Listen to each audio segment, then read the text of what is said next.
السلام علیکم ورحمۃ اللہ وبرکاتہ۔ عزیز طلبہ، آج ہارن بل کے تیسرے پویم کو لے کر کے ہم حاضر ہیں۔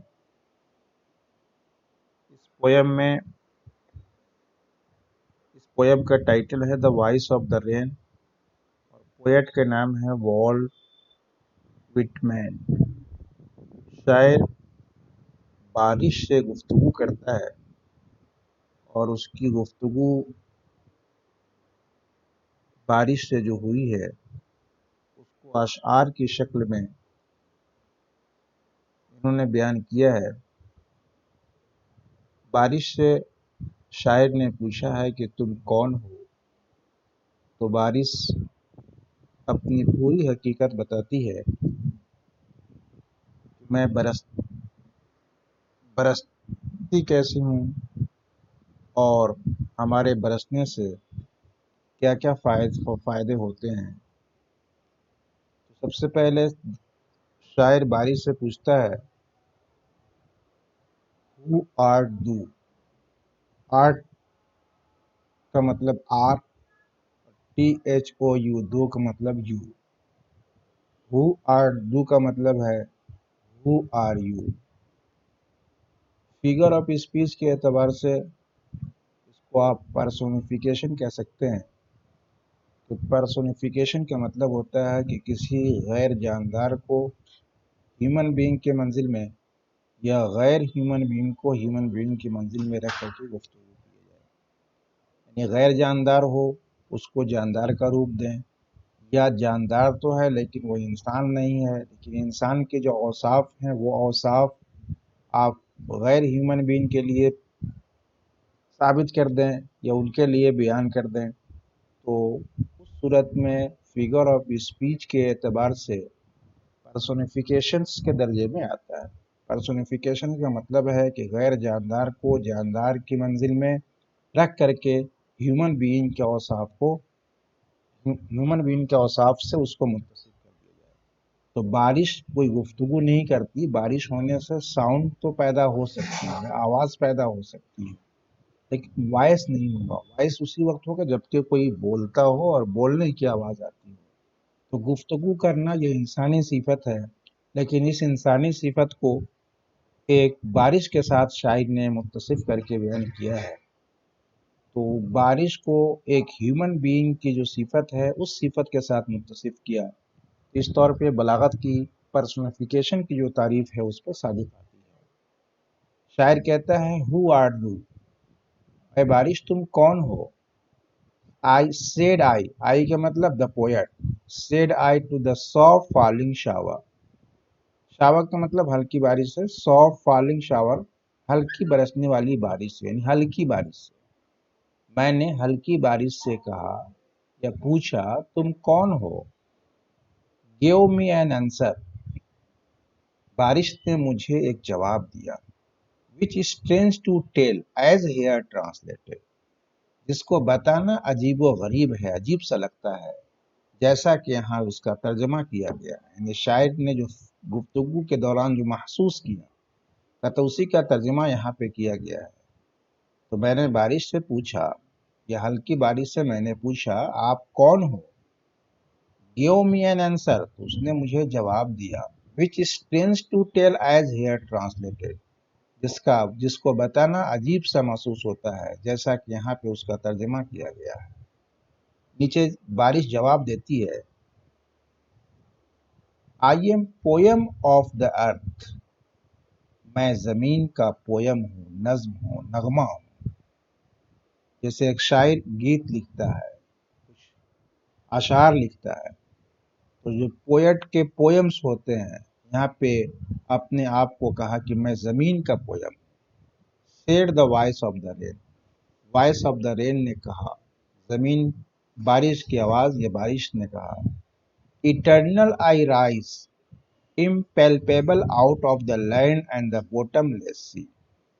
اور آپ نے کتابوں میں پڑھا ہوگا کہ بارش ہوتی کیسی ہے، زمینوں سے، سمندروں سے یہی پانی بھاپ کی شکل میں آسمان یا بلندی کی طرف جاتا ہے، اور بلندی کے جانے کے بعد یہی بھاپ پھر پانی میں، بادلوں میں کنورٹ ہو جاتا ہے، اور کنورٹ ہونے کے بعد وہیں سے برسنا شروع ہوتا ہے. اپنے اسی حقیقت کو یہ بارش جواب میں بتاتی ہے. ایٹرنل، ایٹرنل مطلب جس کی اینڈنگ نہ ہو، جو ختم نہ ہونے والی، ہمیشہ. ایٹرنل ہمیشہ. آئی رائز میں اٹھتی ہوں. آف دا لینڈ زمینوں سے. اینڈ دا بوٹم لیس سی. اور یہاں بوٹم لیس، بوٹم کا مطلب ہوتا ہے تہ، اور لیس کا مطلب جس کی تہ نہ ہو. سمندر کی تہ نہیں ہے، بغیر تہ کا سمندر. تو بغیر تہ کا سمندر تو نہیں ہو سکتا، کوئی تہ تو ضرور ہے اس کی. لیکن سمندر کی گہرائی بتانے کے لیے باٹم لیس سی کا استعمال کیا. یہاں پر بھی فگر آف اسپیچ کے اعتبار سے میٹافر، مبالغہ کا استعمال کیا ہے سی کے لیے.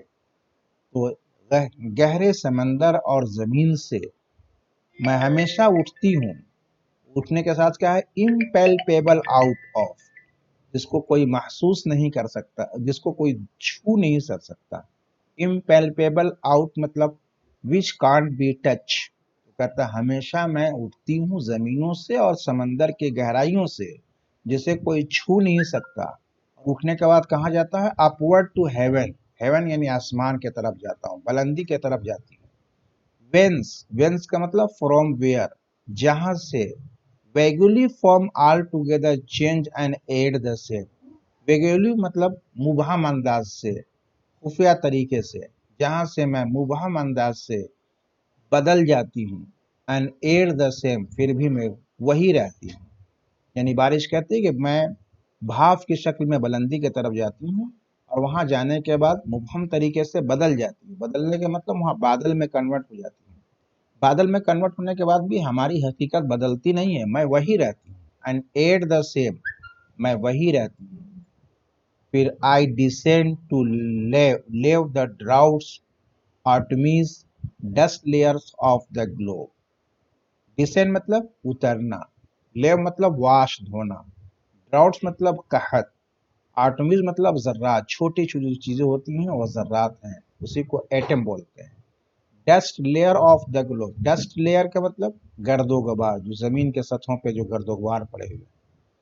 میں اترتی ہوں یعنی برستی ہوں، قحط کو دور کرنے کے لیے، دھونے کے لیے، ذرات جو پڑے ہوئے ادھر ادھر ان کو ختم کرنے کے لیے. Dust layer of the globe, دنیا میں جو گرد و غبار ہیں اس کو دھونے کے لیے میں برستی ہوں، نیچے اترتی ہوں. اور کس لیے اترتا ہوں؟ And all that in them without me were seed only latent unborn. Latent مطلب جو چھپا ہوا ہو، مخفی ہو. Unborn جو پیدا نہ ہوا ہو. اور وہ تمام چیزیں جو اس کے اندر ہیں، یعنی زمین کے اندر ہے، جس کے میرے بغیر وہ ہمیشہ چھپے رہ سکتے ہیں، وہ آگے اپج نہیں سکتے، بڑھ نہیں سکتے ہیں، میں ان کو بھی کیا کرتا ہوں؟ اس میں زندگی دیتا ہوں. And all that in them، اور جو تمام چیزیں اس کے اندر ہیں، جو وداؤٹ می میرے بغیر، وہ دانے کیا ہوتے ہیں؟ چھپے رہتے ہیں، انبورن اور بڑھتے نہیں ہیں. ان کو بھی میں بارش دیتا ہوں، پانی دیتا ہوں، تاکہ ہماری پانی کی وجہ سے وہ بڑھ سکے، پیدا ہو سکیں. And for ever by day and night, day اور نائٹ، صبح و شام یعنی ہمیشہ. I gave back life to my own origin, میں اپنی اصل کو، اپنی جائے وطن کو میں زندگی دیتی ہوں. تو چونکہ وہ زمین، جو پانی برستا ہے وہ زمین سے ہی بھاپ کی شکل میں اترتا ہے، کیونکہ زمین ہی اس کا جائے وطن ہے. تو اپنی اسی زمین کو کہتا ہے، اپنی جائے وطن کو، اپنی اصل کو میں ہمیشہ زندگی دیتی ہوں. And make pure and beautify, اور میں اس کو خالص بناتی ہوں. اینڈ بیوٹیفائی، اور میں اس کو خوبصورتی دیتا ہوں، اس کو خوبصورت بناتا ہوں. یہ بارش کے سارے جوابات تھے. پھر شاعر اپنے گیت کو، اپنے نغمہ کو اسی بارش سے کمپیئر کرتا ہے، کہ جیسے بارش زمین سے اٹھتی ہے بھاپ کی شکل میں کنورٹ ہو کر کے پھر برستی ہے، اسی طریقے سے جو شاعروں کے گیت ہیں، جو ان کے نغمے ہیں، یہ بھی شاعروں کے دل سے نکلتے ہیں. اور دل سے نکلنے کے بعد یہ بھی ادھر ادھر پھیلتے ہیں، کبھی اخباروں میں، کبھی کاغذ کے ذریعے سے دوسروں تک پہنچتے ہیں. لوگ اس کو پڑھتے ہیں، پڑھنے کے بعد کچھ لوگ اس کو پسند بھی کرتے ہیں، پسند نہیں بھی کرتے ہیں. جو لوگ پسند کر کے اس کو اپریشیٹ کرتے ہیں، ان کی تعریف کرتے ہیں، وہی شاعر کا ریوارڈ بنتا ہے.